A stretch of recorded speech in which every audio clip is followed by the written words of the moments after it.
Now, when you have a contrarian on your program, and I've had thousands of them on, you have to do your research. You have to know what you are talking about to challenge that point of view, particularly when people are dying. All right, so this is some theoretical speculation. People are dying right this minute because of Putin and Russia. And so if you come on and somebody's going to say, oh, Putin's okay, you got to be able to challenge. So I'm going to run you two sound bites from this Macgregor guy. All right, the first one, February 23rd of this year. Go. And the first thing we've got to do is acknowledge that Putin's basic point, not just his point, the Russian government's point, which they've made for 25 years, is valid. They don't want U.S. forces and missiles and NATO troops immediately across the border in eastern Ukraine. Absolutely. We didn't want them in Cuba. He doesn't want them in eastern Ukraine. We should acknowledge that. Stop pretending that's a non-issue. It is a major issue for them. Let's acknowledge it. Okay, that's not true, what he just said.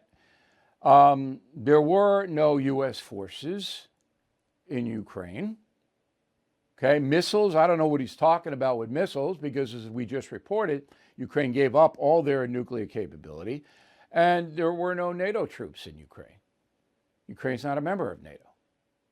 Now, there are NATO troops in the Balkans, in Poland, which border Russia. So why is Putin going down to a non-NATO country and invading it? Because he could. It's easier. Because NATO has not declared war on Russia, because Ukraine's not involved. That's why Putin did it.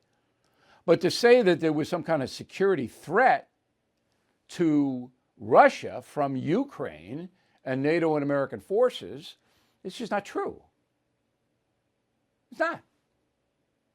So, you know, I told you earlier this week how damaging propaganda is to this country. Well, that is a perfect example of it. That colonel is spewing out propaganda. What he's saying isn't true. Okay, second soundbite. This was back in December, okay, when Putin was beginning to saber rattle. Go. We're bent on some sort of revenge mission, which makes no sense, to humiliate and harm Russia. Why is beyond me. This is not the Soviet Union.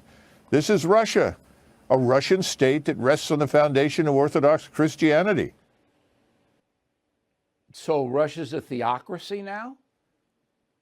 The Russian state rests on a foundation of Orthodox Christianity? Are you kidding?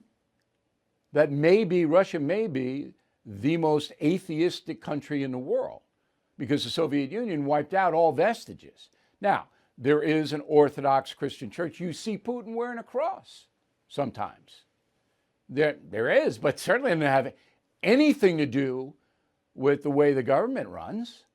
Nothing. Russia's a brutal country. The Orthodox aren't behind that. They have no power there. None. That is a fact. And the second thing is that we're bent, I guess he means the USA, we're bent on a revenge mission to humiliate and harm Russia? How? We're buying their oil. How are we humiliating and harming Russia? Obama let Putin take the Crimea. Just let him do it. How on earth? Biden lifted the sanctions that Trump had on the Nord Stream 2 pipeline. Biden lifted them. Why? Is that how you humiliate him? You humiliate Putin and Russia by lifting sanctions so their pipeline can flow into Germany? Do you see what I mean here? I hope you do. That guy, I don't object to him being on. I never put him on in a million years. Maybe I put him on once. Let me correct. And then I would do what I do. I'd come in with a buzzsaw on him. But he'd never come back because he's stating falsehoods. And what he says is used by Putin. They put it on the Russian media. Man, this is bad.